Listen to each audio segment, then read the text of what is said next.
In this sequence of videos, I'm going to cover my attempt to remove the engine in my 116i, my BMW 116 trophy car. The first thing I wanted to point out was there are a few different ways you could do this. You could remove the front subframe and drop the engine down through the hole. I haven't read anywhere of people doing this on a 116i.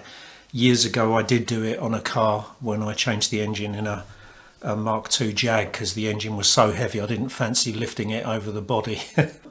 The way that most people I hear of in the 116 Trophy series doing it is they unbolt all the assembly from the front of the car and then just lift the engine or the engine and gearbox out through the front of the car. That is a really popular way of doing it. Obviously you've got to remove a lot of stuff, so you've got headlights and grill and all that stuff, but you've also got in my case fire extinguisher, pipework, etc. So that is one way you could do it. I don't think this is viable unless you get the car up on if you've got a lift or something, but in theory I guess you could lift the engine and gearbox out through the engine bay without removing all that front assembly. But I reckon you'd have to have it at quite a tilt, and you wouldn't be able to do that unless you had a lot of ground clearance. I don't think this is particularly viable. You could unbolt the engine from the gearbox, then pull the engine off of the gearbox and lift it out. That's a very common, used to be back in the day, that was the way most people changed, took an engine out, I think. I've certainly done that a few times on cars when I was a kid. And the final way is to remove the gearbox first and then lift the engine out. And this is the way that's proposed in the Haynes manual, which I tend to follow for guidance. And it's the way I'm going to pursue it in this case. I had seriously considered doing that number 2 version of pulling the engine and gearbox out through the front of the car, because I had seen that done so many times, but I've gone with removing the gearbox and then lifting the engine out. A few days ago I was testing in this car at Snetterton, and it seemed fine. I've got this rattly noise coming from the top end, but it was very subdued when I hardly heard it when I was at Snetterton. But today, when I've moved the car around, actually I've got a loud ticking noise coming from the top end, so this is definitely the right time to replace the head. I'm starting by draining the coolant.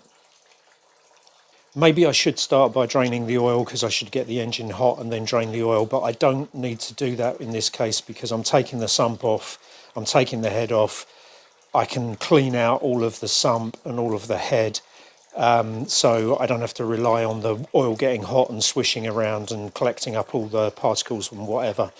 So I'm going to just go with this. In my case, I don't have a cover under the engine because of the really low ride height and having to pass scrutineering. You can't get the engine cover under the car and still clear the minimum height. So I don't have that, but I do have this other plastic part, which I'm sure you're familiar with, which is the bit that goes under between the radiator and the and sort of the front of the car. My intention with this video is to document taking the engine out. Now, it's probably going to take me more than one video because this is going to be quite a long process, so I guess I'll break it up into a number of parts, but we'll see how we get on. I'll pick up again when I've done a few more bits and I'll explain what I've done. I've started, while the water's draining, or the coolant, I've started by removing the big airbox thing that goes there. And then there's this, this main airbox with the filter in it. Now I've got this out. The things to remember is to disconnect the MAF sensor, disconnect this, it's this thing here. Was on there, so you need to disconnect that. Now the other thing I found, so this is the lesson from this one, is I undid the hose from the throttle body end, as you can see, I couldn't get it past the connector on the throttle body, so I had to take that connector off. So if you're struggling to get the box out, it's worth taking off the throttle body connector.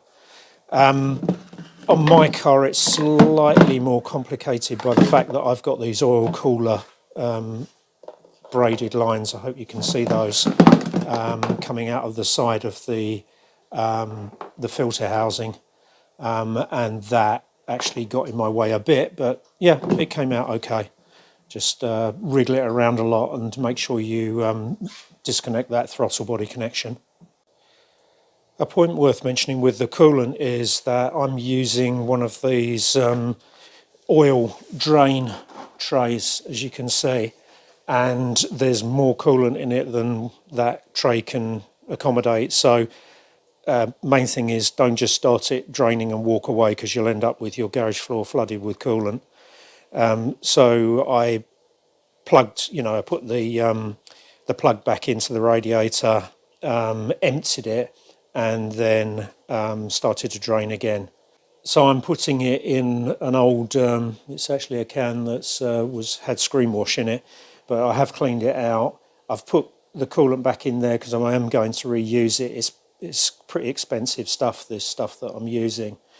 You will need a funnel, or again, you're going to have coolant all over the place. So just to get yourself prepared for this, you'll need something for the coolant to drain into.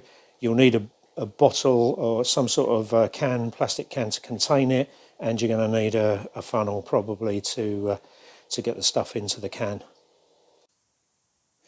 As you can see, I've done a bit more. So I've removed the tray, the microfilter thing, and the tray underneath it, that's removed.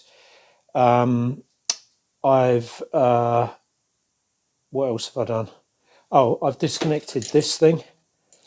So in your case, you're probably going to have a battery lead that goes from that side of the engine bay over to this side. What I would advise you to do is to unscrew it from that side so that you can just fold this over this way and get it sort of mainly out of the way. Eventually you'll need to disconnect it from the starter motor anyway. I think that's where it went.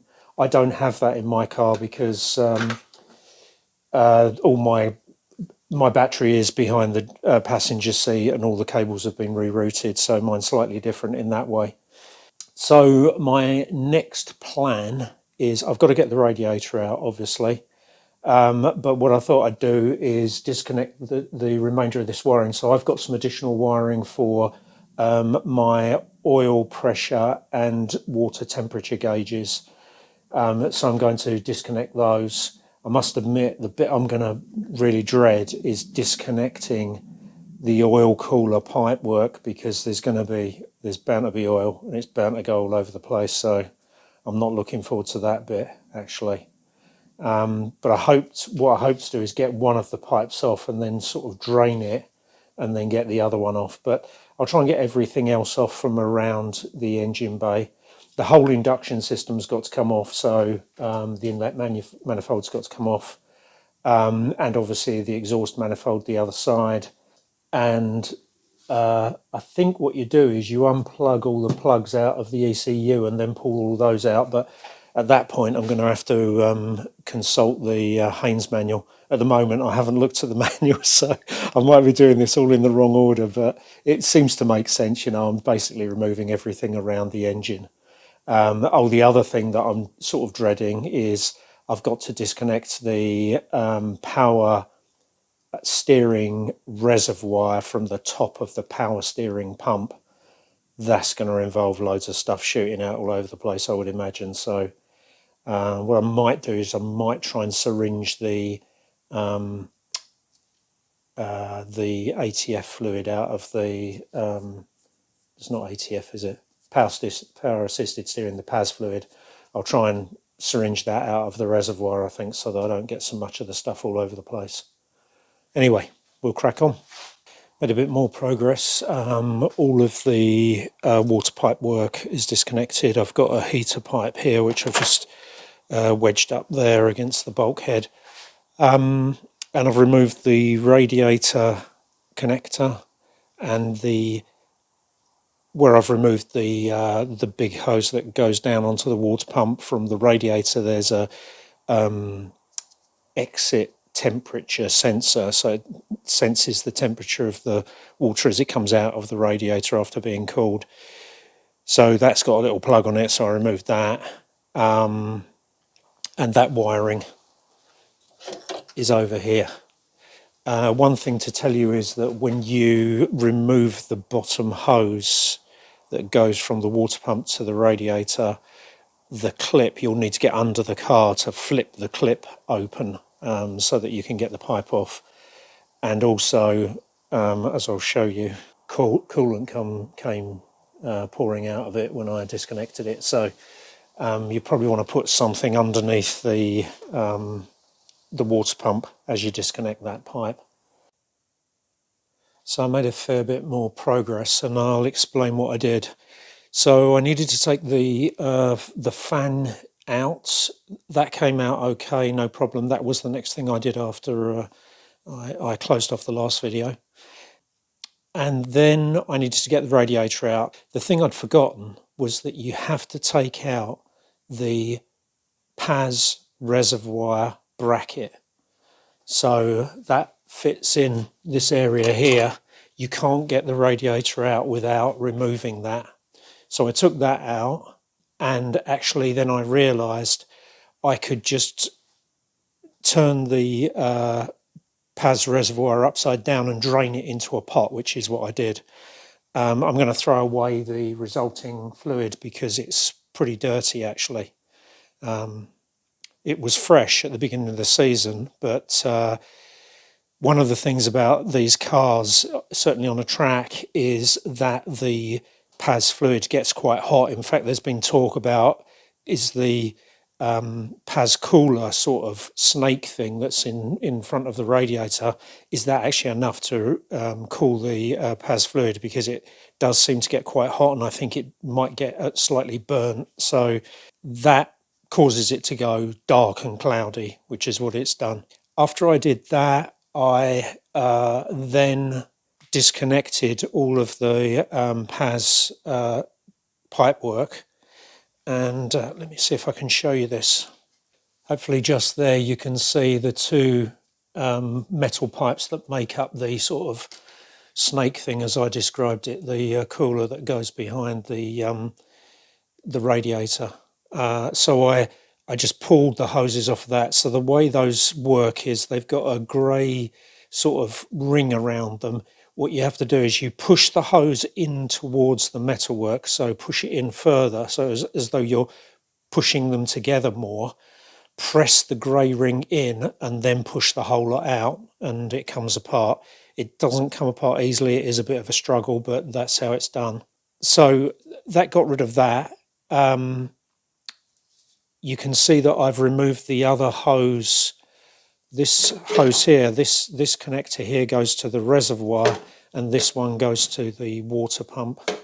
So I've removed those, and then I've unbolted the plastic pipe that goes across the bottom of the, I don't know, on top of the subframe, you know.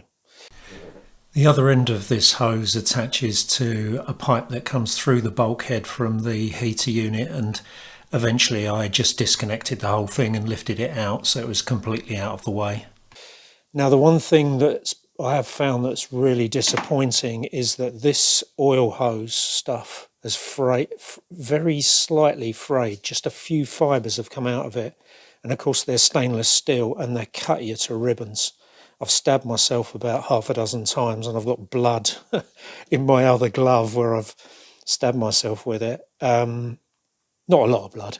I'm not bleeding to death, but it definitely has caused some problems there. I think what I'm going to do is I'm going to shove some tape around them so that I can work safely.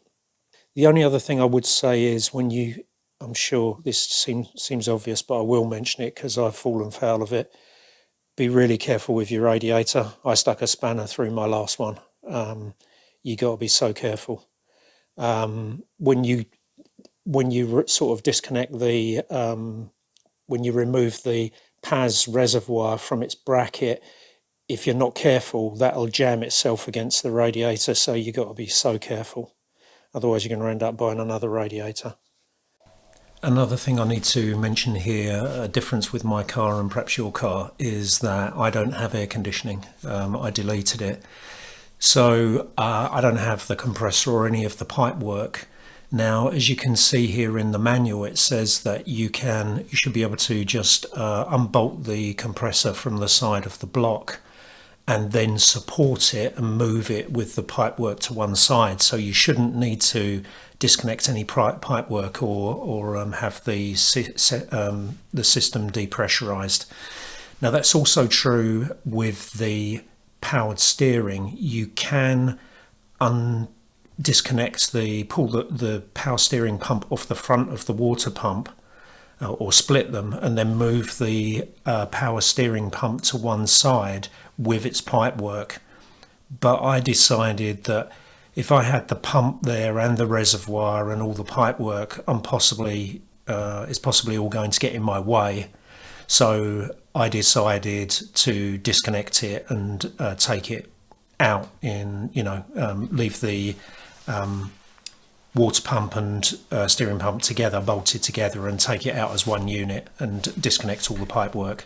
So there's a choice there, but just bear in mind, with this whole thing, the exact procedure for your car, you should follow a manual to determine the exact procedure. All I'm trying to do is cover off the practicalities of doing each step and showing you some of the pitfalls and how I overcame them. Actually, the one thing I didn't mention, which I will mention now, is things have got pretty squalid in here. No matter how I tried, I could not catch all of the PAS fluid. So I've got that on the floor. I've got loads of coolant on the floor. It came out of everywhere as I disconnected things, and I tried to catch it, but it's useless. So what I'm going to do is I want to get everything off, and then I'll have a clean up underneath the car. The floor around the front of the car, I have had to spray it with some cleaner and clean it because it was getting pretty slippery, actually. And I do not want to have an accident in here. So even now, it's not great. It's gone slippery again, so I'm going to have another clean over here.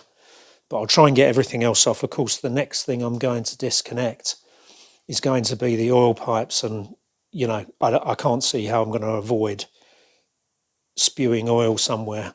The only thing that's slightly concerning is the oil pipes are connected directly above the alternator, as you can see there. So I think what I'm going to have to do is cover the alternator somehow, because I do not want oil in the alternator.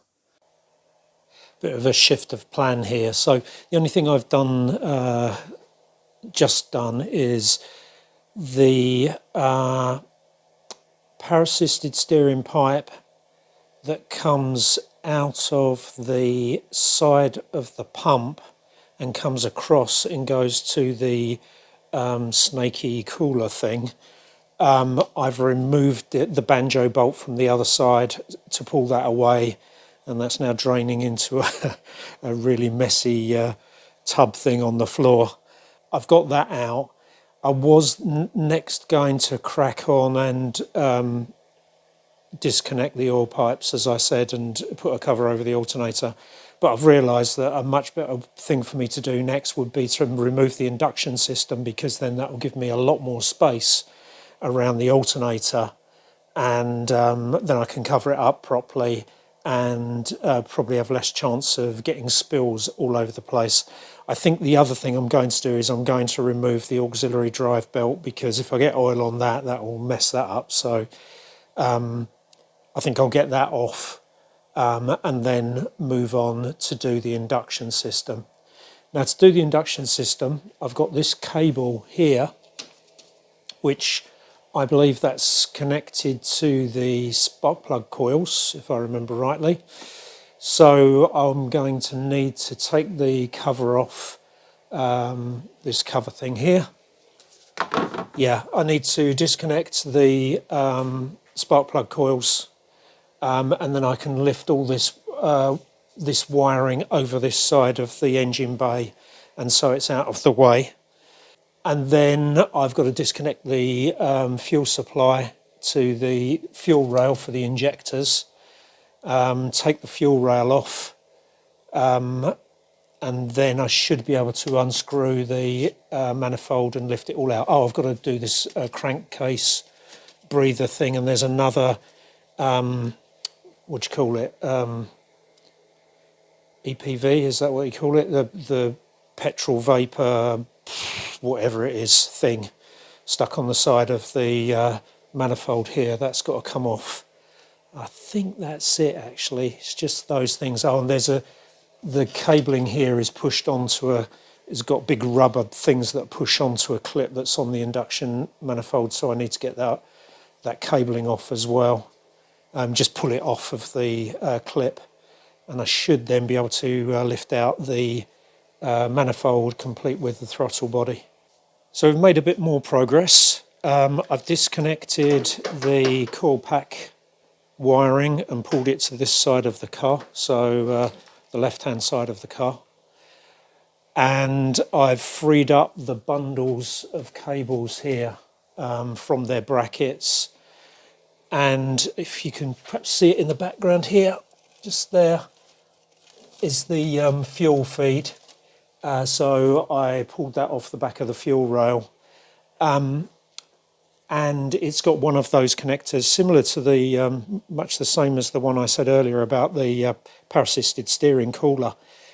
You push the two halves together, then you press down on the ring that surrounds the lower half, and that will release it, and then you can pull it off. The thing I didn't do, in the Haynes manual they say take the fuse out for the fuel pump and then run the car until it stalls, so that you clear the fuel rail as much as possible and there's no pressure. I didn't do that, and I can't do it now because I've got too many bits disconnected. So I had to go with it, and that resulted in a bit of a fuel spill over the bell housing behind the engine. It's not drastic, but obviously please be careful, because you know, I don't know, you might have some sort of naked flame. I can't think. Hopefully you're not laying under the car smoking while you're doing this, but you know, just be careful with that. So my next action is to remove the fuel rail assembly, and then that will expose all of the nuts. I think it's nuts on studs that hold the inlet manifold onto the side of the head. So that's what I'm going to do next. I still haven't read the Haynes manual about doing this. I'm sort of just taking bits off that seem like the right thing to do. I thought I was going to be able to get the whole induction system off without removing the fuel rail at one point, actually. But it turns out you can't really do it because there is a nut on a stud way back here, and the feed into the fuel rail is right in front of it, and you just can't get a spanner on it in a square manner. So all I've done so far is just pulled I've taken the metal bracket. This is the metal bracket that holds the whole fuel rail and injector assembly in place. I've taken that off, pulled the injectors out, and then that's now exposed that. Now to get this off, I need to disconnect the wiring. I remember this wiring because it's this plastic guide thing is a real tricky little bit. I remember from doing this before. But anyway, what I'll do is I'll disconnect the wiring so I can lift the injectors away. Should be fairly straightforward because these are just on the ordinary sort of clips. I think the safest thing to do is take those clips off completely, because I can see they're going to get lost. And now, there we go. Okay, so I'm using a little hook tool like this just to disconnect them. Oh goodness me, I've got I've got fuel going all over the place. I think what I'll do is I'll drain this off first, and then I'll disconnect the other connectors, and then I can lift the whole rail out. Okay, all the clips are off and I've put them in a plastic bag for safekeeping. I'll stick that in my box of pieces, and then we can just pull off the connectors. It's those off. Still got fuel spilling, as you can see. And then we've got to get this out from here. Now you can get this whole plastic rail wiring loom off without having to cut the tie wraps. What you have to do is you have to let me remember. They sort of there's a clip thing that folds over this bracket, and you have to release that clip. If I remember rightly. No, I'm going to break it. I'm not going to risk it. I did do it before, last time I took this off, but I think it was warmer weather and it is very cold out here today, so that's probably why I'm struggling so much with it.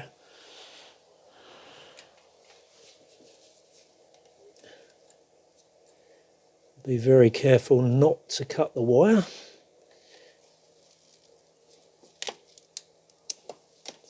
Okay, that's it. So there's the fuel rail with the injectors.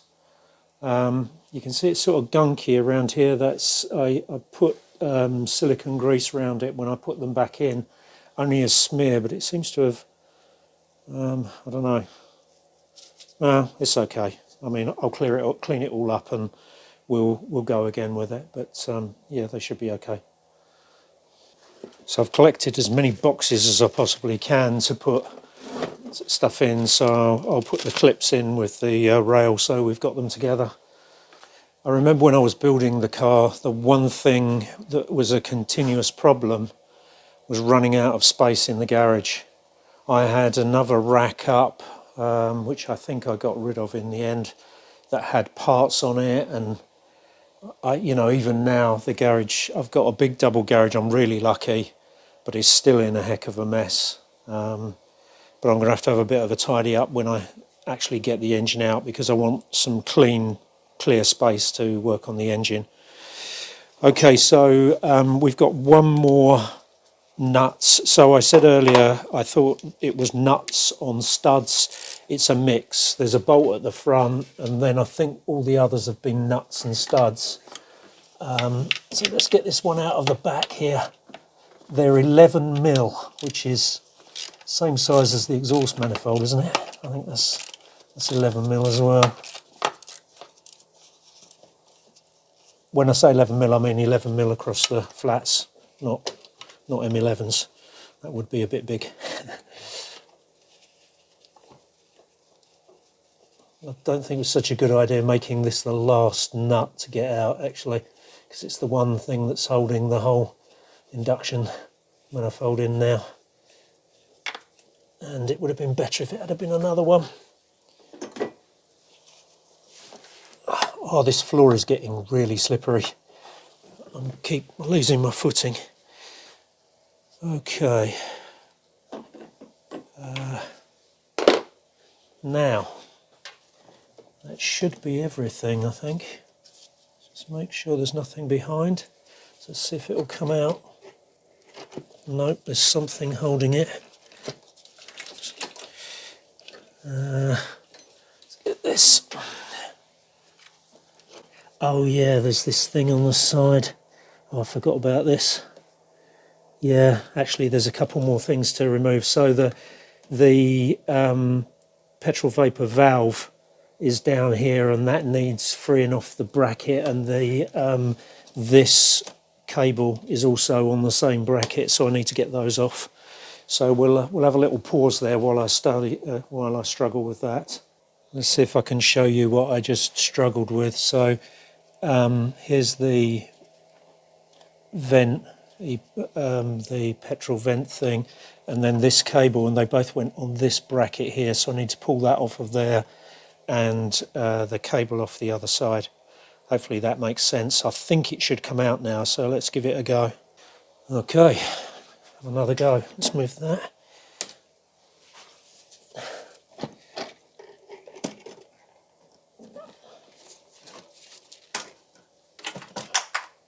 Something fell. Not quite sure what. Expect I'll find that in a minute. Okay, so that's the induction manifold off. Okay, so you can see you get a lot more visibility of what's going on. So if you ever need to change a starter motor, you've got to get the whole induction system off, because you can't get to there's a bolt there for the starter motor. The other one comes through the other side.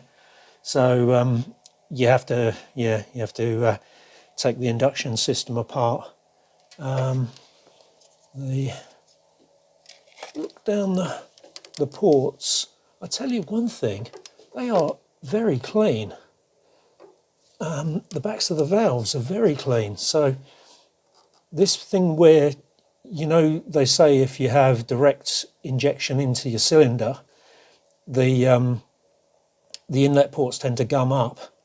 Obviously, with the mixture of air and fuel whizzing past the valves, when you've got an injection system that works on the induction side up, it's up here, it really keeps the valves clean. I can't believe how clean they are.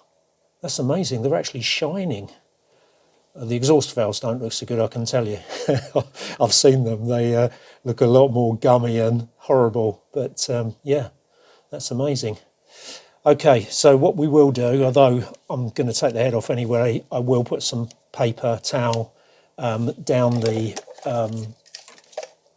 inlet ports, because we don't want things dropping in there.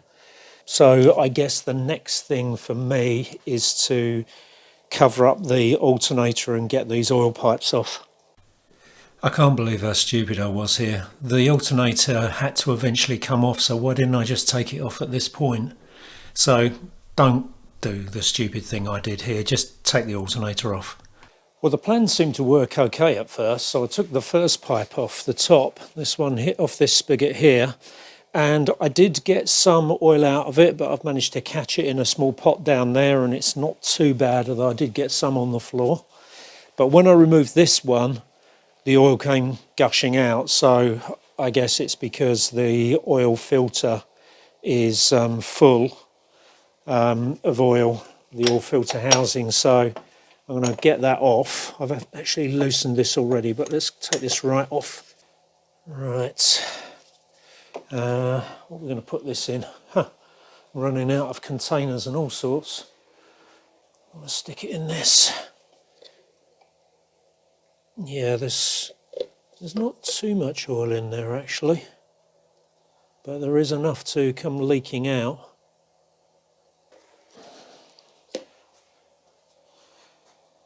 Now, unfortunately, this syringe is not really suitable for oil and stuff like that, which is what I've been using it for, so it jams up a bit, but it should work.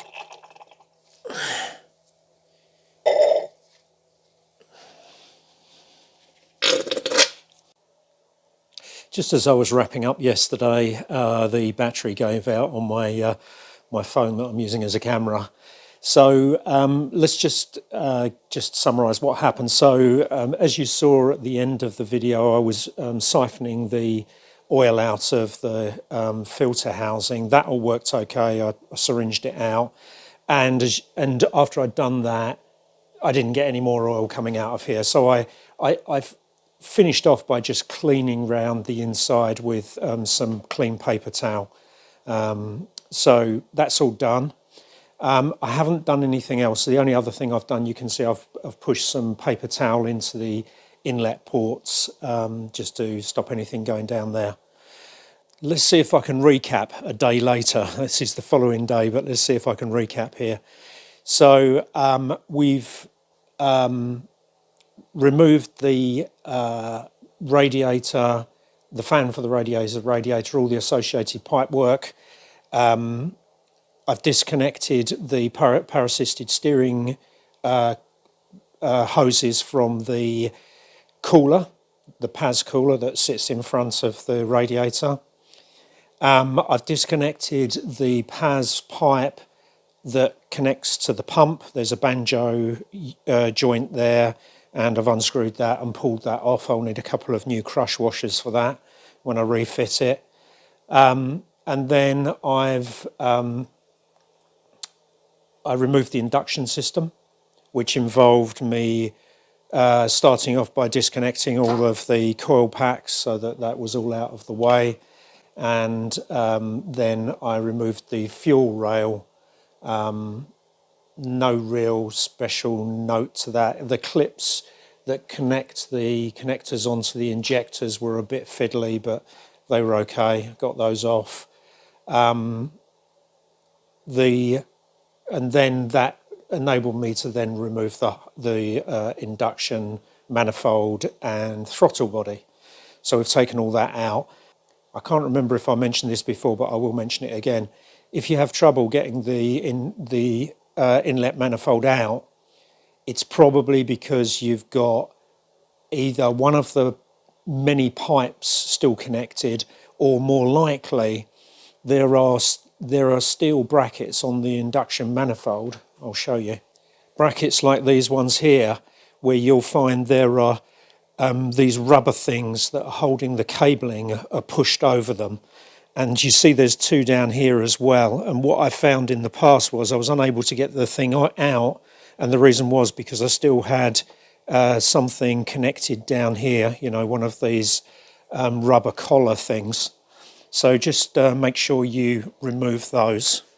My next plan is to take out the starter motor and associated cabling, and after that I may then resort to the manual, actually, because I'm still not sure whether to unplug all the cables out of the ECU or if there's some other way that I can handle this. So the ECU box here has a lot of these cables, these harnesses that have got lots of engine things on them. I need to figure out what to do with those. Once I've done that, I'll move to the other side of the engine and I'll start work on the exhaust manifold, getting that out, which is quite fiddly. Right, I think that's enough for this part one of the series.